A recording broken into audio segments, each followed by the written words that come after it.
tal? ¿Cómo están? Bienvenidos a este 3x7. El día de hoy, Valery Vázquez de Velasco, Carlos Paredes, Enrique Chávez, tres periodistas, analizan, comentan la convulsa realidad nacional, la convulsa semana en 3x7, 21 minutos. Y hoy hemos amanecido con varias noticias. La primera es que el caso de Jennifer Paredes, la prisión preventiva estaba por definirse, pero el magistrado Johnny Gómez no ha podido emitir la decisión ayer, dice, por carga procesal. La fiscal del caso, Marita Barreto, ha expresado su preocupación por la demora y esto se espera que vaya a ocurrir el domingo. Esto, por supuesto, en el contexto de lo que claramente más se perfila como la organización criminal que describe la fiscalía, que tiene que ver, por supuesto, con los hermanos Espino, con el alcalde de Anguía y más allá con dos ministros fundamentales para Pedro Castillo, como son General Alvarado y Juan Silva. Mientras eso ocurre, hay cambios en la policía. Esto se da luego de este pretendido contragolpe muy poco disimulado por parte del gobierno para sacar del camino a Harvey Colchado, el coronel de la policía que dirige pues este equipo que está poniendo en aprietos, ¿no?, a estos investigados. Y hay dos cambios que preocupan. O sea, se ha cambiado al comandante general de la policía, ya vamos perdiendo la cuenta de cuántos son, y el nuevo jefe del Estado Mayor de la policía, Vicente Álvarez, había sido restituido hace algunos meses, a pesar, por el Poder Judicial, que es una práctica, digamos, común, a pesar de sus antecedentes, no solamente en el llamado Escuadrón de la Muerte del norte del país, sino también en un robo de combustible bastante serio. Es decir, las autoridades principales de la policía se van degradando y lo que uno puede pensar evidentemente es que esto va en la dirección de controlar a la institución para, entre otras, poder sacar del camino a Colchado y neutralizar lo que tiene que ver el trabajo de la policía en apoyo a la fiscalía.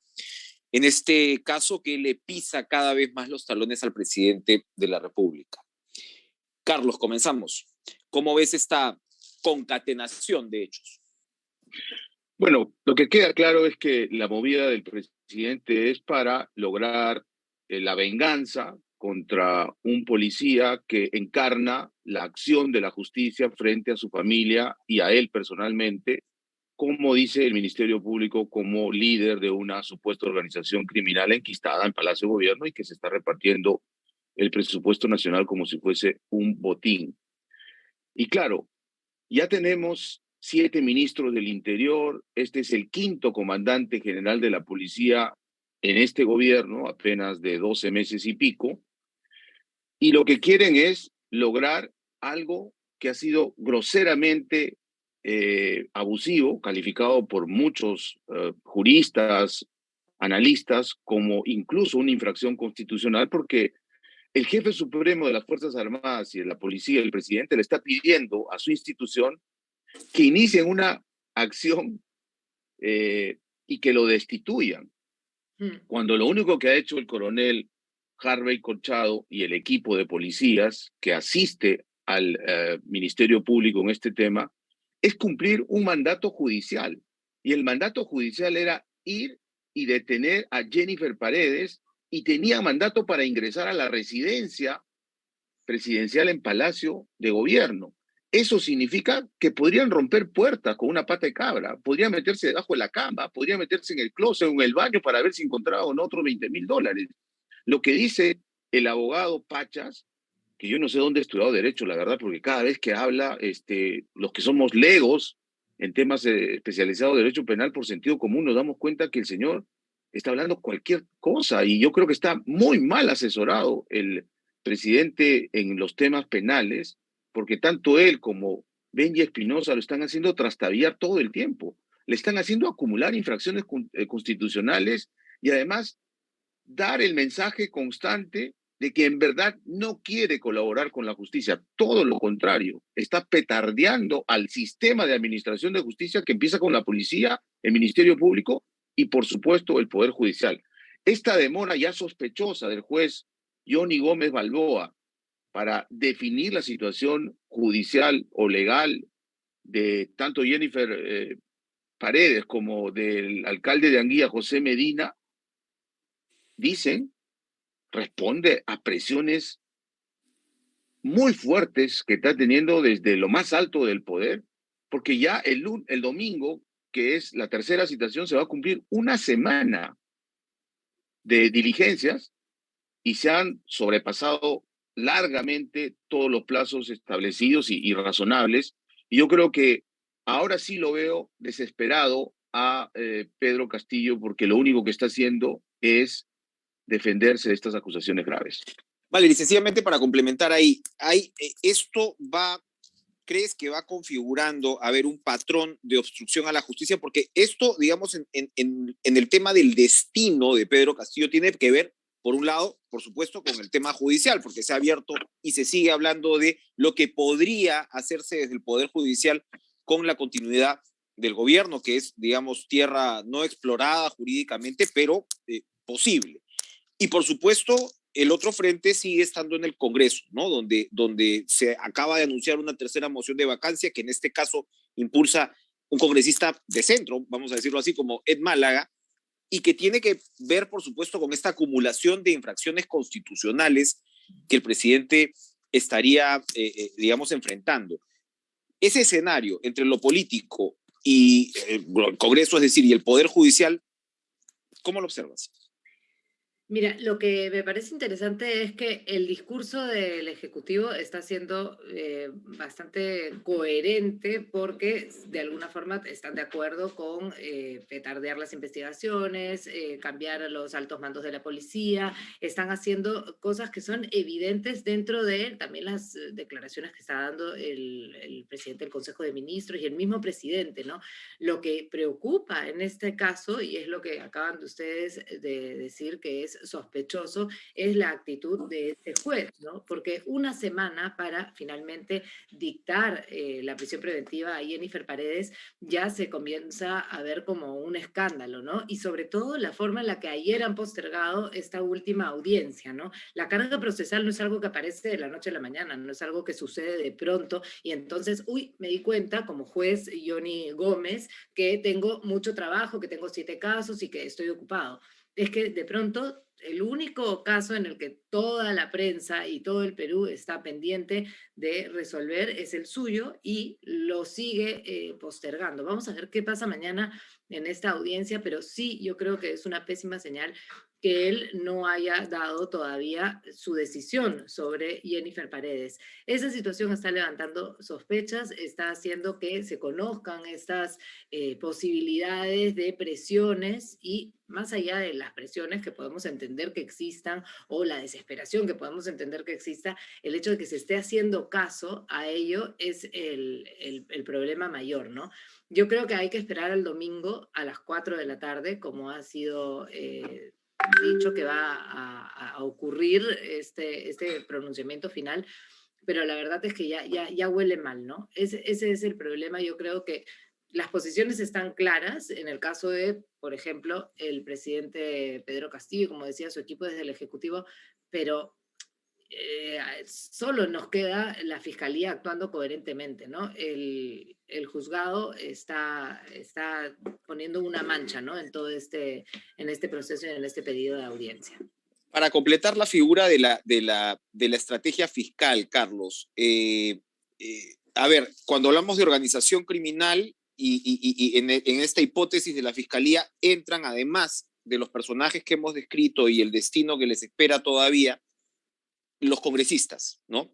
Entran los congresistas que tienen que ver con este grupo llamado niños, y ya la fiscalía está yendo detrás de las comunicaciones de algunos. La información con la que yo contaba y que publicamos en Caretas esta semana va por el lado de una supuesta estrategia de denuncias constitucionales contra estos niños, que serían además, según el abogado de Juan Silva, por lo menos 20. Y denuncias constitucionales que irían por el lado de probablemente incluso cambiar la fisonomía del Congreso, porque estaríamos hablando de la posibilidad de que entren accesitarios claramente con una intención distinta o con una posición distinta frente a, por ejemplo, la vacancia presidencial. ¿La Fiscalía puede actuar con celeridad en ese marco? Sí, yo creo que sí. Mira, la portada de Caretas de esta semana es elocuente, ¿no? La multiplicación de los niños Y la verdad es que no solamente son 6, como dijo Carelín, ni 12, como después Samir Villaverde, sino yo me inclino a que sean 20 o quizá un poquito más.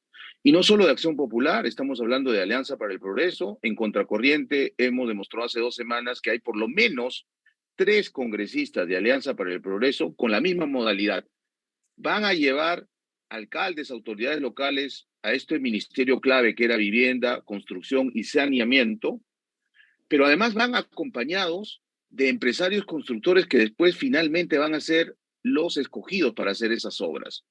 Y lo grave es que estos empresarios no se identifican como tales. Algunos mienten, dicen que son funcionarios municipales, y ese solo hecho ya es un tráfico de influencias, porque los congresistas, en su función de representación, no pueden hacer tráfico de influencias, no pueden abogar a favor de particulares, ¿no es cierto? Queda claro ese esquema, pero no solo ese esquema, Enrique.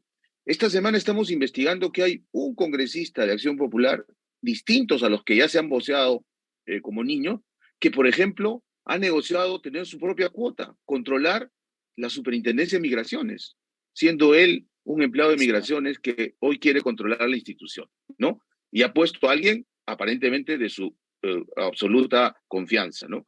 Entonces sí es posible que a través de la Fiscalía de la Nación se arme un expediente muy solvente con todo lo que hemos visto ahora a raíz del caso Jennifer Paredes y el alcalde de Anguía, y con todo lo acumulado por Carolín López, por Bruno Pacheco, que es muy importante, y con el propio Samir Villaverde, y se pueda pedir al Congreso que se les levante el fuero y se les inicie una acusación constitucional con miras a una sanción política, que sería destituirlos, ¿no? Y que los execitarios ingresen. Pero eso nuevamente va a pasar por el filtro del propio Congreso, porque recuerda que se está reconformando la subcomisión de acusaciones constitucionales, donde, oh sorpresa, hay niños también ahí como parte de este subgrupo de trabajo, que es el primer filtro.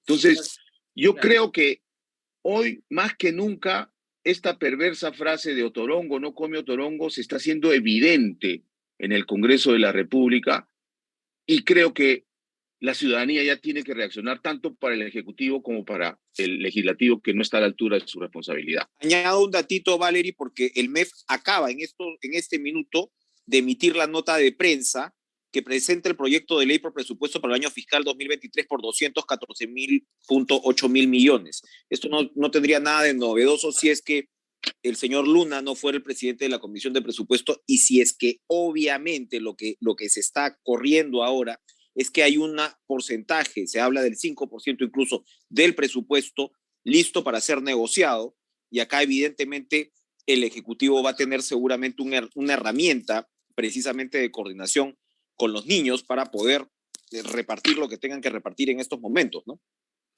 Ahora, el ministro Burneo ha sido duro también con sus declaraciones, ¿no? Él ha puesto clarísimo que si no se van a acatar las formas que él dice y que se va a seguir haciendo lo que le dé la gana al Ejecutivo, él no va a continuar. Es el Mariano del MEF, el Mariano del MEF.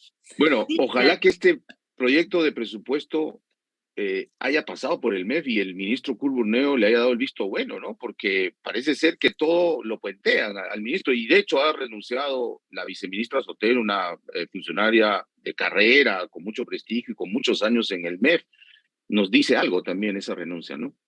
Sí, yo creo que ahí, entre la desesperación, un poco lo que pasó con Mariano González, parece que las entrevistas pues no las hacen a profundidad, ¿no? Desde la presidencia del Consejo de Ministros, porque rápidamente surgen los desacuerdos como lo que está ocurriendo, y esperemos que Burneo también levante la voz tan fuerte como lo hizo Mariano González, porque además su reputación yo diría que podría impulsar que se vea más las irregularidades del Ejecutivo. Si él lo hace, ¿no?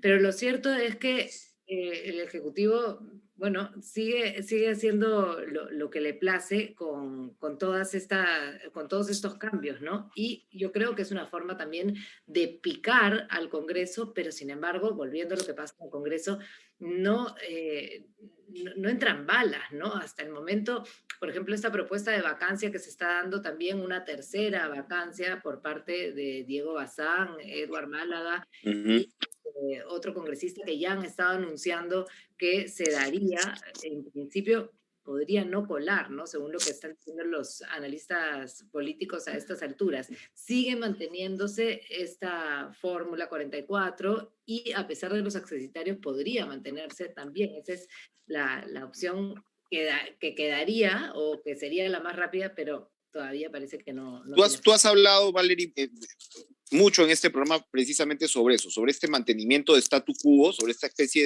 de suma cero que inmoviliza. Y Carlos acaba de hablar de, oye, a ver, ¿en qué momento reacciona la ciudadanía? Y estábamos comentando esta iniciativa de Málaga, que por cierto, sé que incluso está asesorado para buscar una suerte de campaña transversal, que una a la derecha, a la izquierda y al centro. Y yo les mostraba esta convocatoria, ¿no? De cacerolazos que están moviendo personajes que no son necesariamente de derecha, que podríamos calificar de centro o como peyorativamente los llaman caviares. Es posible que esta, digamos, indignación ciudadana vaya ya canalizándose más fuerte por fuera de la derecha, ¿creen ustedes? Valerie, creo que no. Yo lo que veo es que la derecha se une a estas propuestas o a estos movimientos y al final baja cualquier intención de cambio, ¿no? La derecha está tan marcada, ha estado pidiendo vacancia desde antes de que Pedro Castillo entre a ser presidente, entonces eso ha debilitado mucho esa opción, ¿no? ¿Queda ahí, Carlos? Me parece difícil para terminar solamente, pero sí creo que la cantidad de pruebas, la cantidad de cuestiones que puedan ir saliendo, lo que siga diciendo Pacheco, lo que pueda hablar Silva, que se espera todavía que se entregue y que presente algún tipo de prueba, podría dar el cambio, ¿no? Tengo esa esperanza, digamos, de reacción, pero creo que las pruebas ya están. El problema es ese, ¿no? Que todos estamos viendo que está bien podrido y por menos que esto ya se han caído gobiernos y sin embargo ahora hay una fuerza ahí que no lo permite, ¿no? A mí me queda claro que la gran cantidad de peruanos, y lo dicen todas las encuestas, estamos convencidos de tres cosas. Que este gobierno es profundamente inepto. Juramentaron 3 ministros, son 60 ministros en 56 semanas, o sea, más de un cambio por semana, imagínense. No han podido siquiera comprar agricultores en 3 ocasiones. De ese tamaño la ineptitud. Bueno, también estamos convencidos de que la corrupción es desbordante, ¿no? O sea, transversal, desde la cabeza del Ejecutivo, y mientras el Ministerio Público investiga más, hay más corrupción, más colaboradores eficaces. Ya queda claro con la filtración de estos 4.000 folios del caso Jennifer Paredes que la cosa es importante. Los peruanos ya normalizamos la corrupción. Vamos a permitir que 4 años más este gobierno, que es mezcla de ineptitud y profunda corrupción, continúe, o vamos a hacer algo. Y la pregunta es momento de unirnos en una causa importante, que es que se recambie el gobierno y el ejecutivo para poder empezar a trabajar en otras miras, o es que vamos a seguir con el dedo acusador de que este es caviar o este es de la derecha bruta y achorada y este es tal por cual, no me gusta su cara o su color. Creo que hace falta, y ese es el problema, que no hay un solo líder que pueda convocar a ambas facciones o que pueda encontrar puntos mínimos de consenso para que los ciudadanos, que finalmente detentamos el poder, le digamos a los gobernantes de turno: hasta aquí nomás, señores, váyanse a sus casas. Más allá de las exquisiteces efectivamente ideológicas, antes que se nos vaya el tiempo, hay un tema que es cuál va a ser la reacción del gobierno. No hemos hablado de los intereses ilegales, hemos hablado de todas estas visitas a Palacio y hemos hablado también de Antauro Humala. Hay algunos periodistas que para mí con cierta ingenuidad quizás han dicho, el gobierno no ha tenido nada que ver con esto. Y yo creo que incluso también, así como hablamos de los cambios de la policía, ves claramente que también hay una intencionalidad de ir encendiendo la pradera. y hemos visto también movidas en el INPE. ¿Cómo has visto esa parte, Carlos, para ir también terminando con Valerie? Mira, muy fácil. En la línea de tiempo queda clarísimo que el gobierno, no Conchero, incluso un poco antes, ya estaba haciendo las movidas para poder lograr en determinado momento, cuando consideraban necesario, la liberación de Antauro Humala. Incluso ya sabemos que fue una promesa electoral de Pedro Castillo, ¿no? Sacan a la expresidenta del INPE, Silva, Susana Silva. quedaba claro que ella no estaba de acuerdo con esto. Luego entra Chero y pone a un tal Méndez en el INPE, y después cambia al propio director del penal, que a su vez es el presidente de este consejo, pues, que determina la libertad administrativa.